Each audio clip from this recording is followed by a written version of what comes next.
adik-adik, ketemu lagi dengan saya, Grace, dalam seri cerita Alkitab. Kali ini dengan judul Lolos dari Yeriko. Ayat hafalan kita tertulis di dalam Matius 6 ayat 33. Tetapi carilah dahulu kerajaan Allah dan kebenarannya, maka semuanya itu akan ditambahkan kepadamu. Pekabaran, bersama dengan anggota keluarga gereja, kita mendengar dan belajar hal yang penting. Natasha duduk di bawah sebuah meja yang ditutupi dengan selimut. Dia mengetik di sebuah mesin tik yang tua yang tersembunyi di sebuah kotak dari kayu. Selimut dan kotak itu menolong membuat suara pelan yang keluar dari mesin tik, sehingga tidak akan kedengaran di luar. Kenapa dia melakukannya? Dia tinggal di sebuah negara di mana buku-buku Kristen dilarang beredar. Tetapi buku-buku tentang Yesus sangatlah penting bagi Natasha dan orang-orang Kristen lainnya. Jadi, Natasha mengambil risiko nyawanya sendiri untuk mengetik salinan dari buku-buku Kristen sehingga orang-orang lain dapat belajar lebih jauh tentang Yesus. Suatu hari, polisi mengetuk pintu rumah Natasha.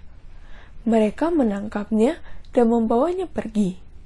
Pada waktu dulu, polisi Yeriko mau menangkap 2 orang yang bekerja bagi Allah. Beginilah ceritanya. 40 tahun telah berlalu sejak ke-10 mata-mata itu memberikan laporan yang mematahkan semangat. Yosua, mata-mata yang muda yang bergabung dengan Kalem dalam membawa laporan yang baik tentang tanah perjanjian, sekarang adalah pemimpin Israel. Dan dia masih tetap mencari cara untuk menguatkan bangsa Israel. Sama seperti yang telah diperbuat oleh Musa beberapa tahun yang lalu, Yosua mengirim mata-mata. Kali ini, 2 orang mata-mata dikirim ke tanah perjanjian. Pergilah, lihatlah kota itu.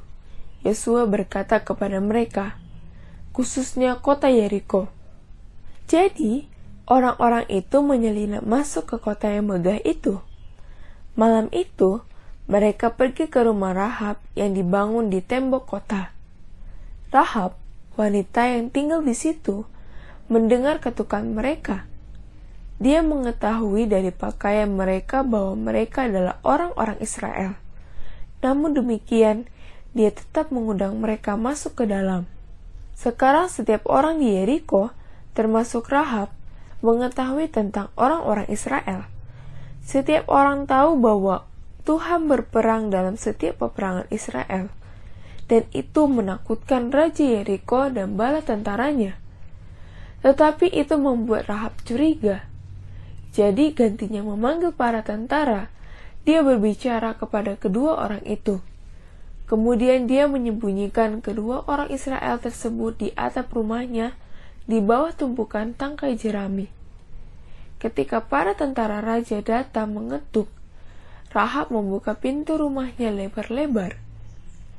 Bawa keluar orang-orang yang telah datang untuk memata-matai kita. Mereka berkata kepada Rahab, orang-orang itu baru saja pergi dari sini sesaat yang lalu. Dia menjawab, pergilah dengan cepat dan engkau pasti akan menangkap mereka. Para tentara itu segera mengejar para mata-mata Israel. Pada saat yang sama, gerbang kota Yeriko ditutup. Kota itu sedang terlelap dalam tidur. Ketika semuanya sudah sunyi senyap, Rahab merangkak ke atap rumahnya. Saya tahu bahwa Tuhan telah memberikan tanah ini kepada bangsamu. Dia berkata kepada mata-mata itu, kami telah mendengar bagaimana dia telah mengeringkan Laut Merah untukmu. Setiap orang ketakutan. Semangat kami telah menurun. Kamu tahu bahwa saya telah menunjukkan kebaikan kepadamu. Berikan aku tanda bahwa engkau akan menunjukkan kebaikan juga kepada keluargaku. Kami akan melakukannya. Mereka berjanji. Hidup kami untuk hidupmu. Engkau jangan mengatakan apa yang kami lakukan, dan engkau akan selamat ketika Tuhan memberikan tanah ini kepada kami. Jadi Rahab mengambil sehelai tali merah untuk menurunkan para mata-mata itu dari jendela. Setelah kami pergi, ikatkan tali ini di jendelamu. Mata-mata itu berkata kepada Rahab, ketika kami mengambil alih kota ini, engkau akan selamat dan seluruh anggota keluarga yang berada di dalam rumah bersamamu. Tetapi tali ini harus tetap ada di jendelamu. Rahab melihat saat mata-mata itu turun lewat tali dan hilang di kegelapan malam. Dia mengikat dengan hati-hati tali mereka tersebut.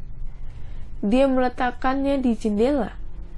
Jauh di lubuk hatinya, dia mengetahui bahwa dia telah menemukan sesuatu yang penting. Allah Israel adalah Allah yang benar.